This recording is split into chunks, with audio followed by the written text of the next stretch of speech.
So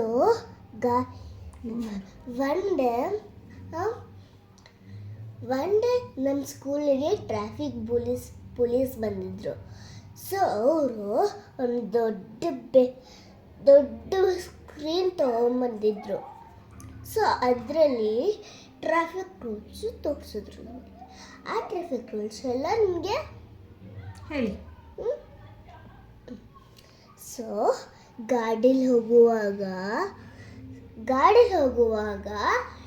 ಯಾವುದೇ phone calls ಬಂದರೂ cut ಮಾಡಬೇಕು, ಒಂದು ಕಡೆ ನಿಲ್ಲಿಸ್ಬಿಟ್ಟು. ಇನ್ ಕೇಸ್ ಇನ್ನೂ ತುಂಬ ಇಂಪಾರ್ಟೆಂಟ್ ಇದ್ದರೆ ಒಂದು ಕಡೆ ನಿಲ್ಲಿಸ್ಬಿಟ್ಟು ಫೋನಲ್ಲಿ ಕಾಲ್ ಮಾಡಿ ಫೋನಲ್ಲಿ ಮಾತಾಡಬೇಕು. ಒಂದು ಕಡೆ ನಿಲ್ಲಿಸ್ಬಿಟ್ಟು, ಸೈಡಲ್ಲಿ ನಿಲ್ಲಿಸ್ಬಿಟ್ಟು. ಓಕೆನಾ? ಓಕೆ.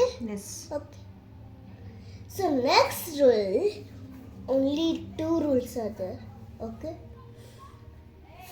ಫಸ್ಟ್ ಹೇಳಿದ್ಮೇಲೆ ಏನು ಹೇಳಿ? ಫಸ್ಟು ಇಂಪಾರ್ಟೆಂಟ್ ಕಾಲ್ಸ್ ಬಂದರೆ ಮಾತ್ರ ಸೈಡಲ್ಲಿ ನಿಲ್ಸಿ ಮಾತಾಡಬೇಕು, ಇಲ್ಲಾಂದರೆ ಫೋನ್ ಕಟ್ ಮಾಡಬೇಕು. ಸೈಡಲ್ಲಿ ನಿಲ್ಲಿಸ್ಬಿಟ್ಟು. ಸೊ ಫಸ್ಟ್ ಪಾಯಿಂಟ್ ಆದಮೇಲೆ ಸೆಕೆಂಡ್ ಪಾಯಿಂಟ್ ಹೋಗೋಣ. ನೀವು ಹೋಗೋಣ ಅಂತಾನೆ ಇಲ್ಲ, ಬರೀ ಅಂತ ಯಾಕೆ ಮಾತಾಡೋಕೆ ಹೋಗೋಣ. ಸೆಕೆಂಡ್ ರೂಲ್ಸ್ ಇಸ್, ಗಾಡೀಲಿ ಹೋಗುವಾಗ ಹೆಲ್ಮೆಟ್ ಮರಿಬಾರದು. ಯಾಕೆ? ಇಲ್ಲಾಂದ್ರೆ ತಲೆ ಭಾರ ಆಗುತ್ತೆ. ಹೆಲ್ಮೆಟ್ ಆಕ್ಸಿಡೆಂಟ್ ಆಗುತ್ತೆ. ಹೆಲ್ಮೆಟ್ ಇಲ್ಲ ಅಂದರೆ ಆಕ್ಸಿಡೆಂಟ್ ಆಗುತ್ತಾ? ಸೊ ನೀವು ರೂಲ್ಸ್ ಸರಿಯಾಗಿ ಕೇಳಿಸ್ಕೊಂಡಿಲ್ಲ ಅನ್ಸುತ್ತೆ. ಕೇಳಿಸ್ಕೊಂಡಿದ್ದೀನಿ, ನೋಡಿದ್ದೀನಿ. ಸೊ ಹೆಲ್ಮೆಟ್ ಯಾವಾಗಲೂ ದೊಡ್ಡವರು ಗಾಡಿನಲ್ಲಿ ಹೋಗುವಾಗ ಹೆಲ್ಮೆಟ್ ಹಾಕ್ಕೊಳ್ಳೇಬೇಕು, ಇಲ್ಲಾಂದರೆ ಆಕ್ಸಿಡೆಂಟ್. ಓಕೆ. ಬಸ್ಸಲ್ಲಿ ಹೋಗ್ಬೇಕಾದ್ರೂ ಹಾಕ್ಕೋಬೇಕಾ? ಅವಾಗ ಹೆಂಗೆ ಸೇಫ್ಟಿ? ಮೇಲೆ ಎದ್ದಿರುತ್ತದೆ, ರೂಫ್ ಇರುತ್ತೆ.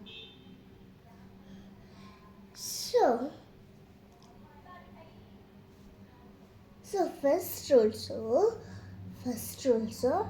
ಆಯ್ತಾ? ಗಾಡೀಲಿ ಹೋಗುವಾಗ ಫೋನಲ್ಲಿ ಮಾತಾಡ್ತಿರ್ತಾರಲ್ಲ. ಸೊ ಫೋನಲ್ಲಿ ಮಾತಾಡೋವಾಗ ಗಾಡೀಲಿ ಹೋಗ್ತಾ ಇದ್ರೆ ಫೋನ್ ಕಡೆಯಲ್ಲೇ ಗಮನ ಇರ್ಬಿಡುತ್ತೆ. ಫೋನ್ ಮಾಡಿದ್ರೆ ಫೋನಲ್ಲಿ ಮಾತಾಡ್ತಾ ಇದ್ರೆ ಅದೇ ನೀನು ಊಟ ಮಾಡ್ಬೇಕಾದ್ರೆ ಟಿ ವಿ ಕಡೆ ಗಮನ ಇರುತ್ತಲ್ಲ, ಹಂಗೆ.